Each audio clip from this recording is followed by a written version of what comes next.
ശബരിമല ഭക്തന്മാരെ ഏറ്റവും വേദനിപ്പിച്ച ഒന്നായിരുന്നു 2018 കോടതി വിധിക്ക് ശേഷം, സുപ്രീം കോടതി വിധിക്ക് ശേഷം അവിടെ നടന്ന സംഭവങ്ങൾ. സർക്കാരിന്റെ സ്പോൺസർഷിപ്പിൽ അവിടെ സ്ത്രീകളെ കടത്താൻ ശ്രമിച്ചു. 10 വയസ്സിനും 50 വയസ്സിനും ഇടയ്ക്കുള്ള സ്ത്രീകളെ പോലീസിന്റെ ഹെൽമെറ്റൊക്കെ ധരിപ്പിച്ച് ചുറ്റും പോലീസുകാർ കാവല് നിന്ന് സന്നിധാനത്തിലെത്തിക്കാൻ നോക്കി. പക്ഷെ നടന്നില്ല. അത് ഈ ഭക്തജനങ്ങൾ എതിർത്തത് കൊണ്ടാണ്.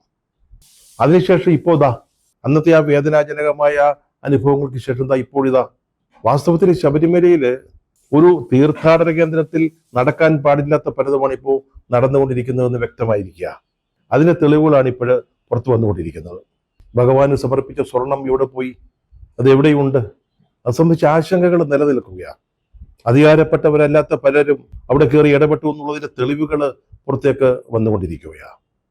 സത്യം പറഞ്ഞാല് അവിടെ നടന്ന ഇത്തരം കൊള്ളകള് മറച്ചു വെച്ചുകൊണ്ടാണല്ലോ ദേവസ്വം ബോർഡിന്റെ ആളുകള്, അതിന്റെ ഭാരവാഹികള് പമ്പയിൽ ഈ അയ്യപ്പ സംഗമം നടത്തിയത് എന്ന് ഓർക്കുമ്പോൾ വലിയ അത്ഭുതമാണ് തോന്നിപ്പോകുന്നത്.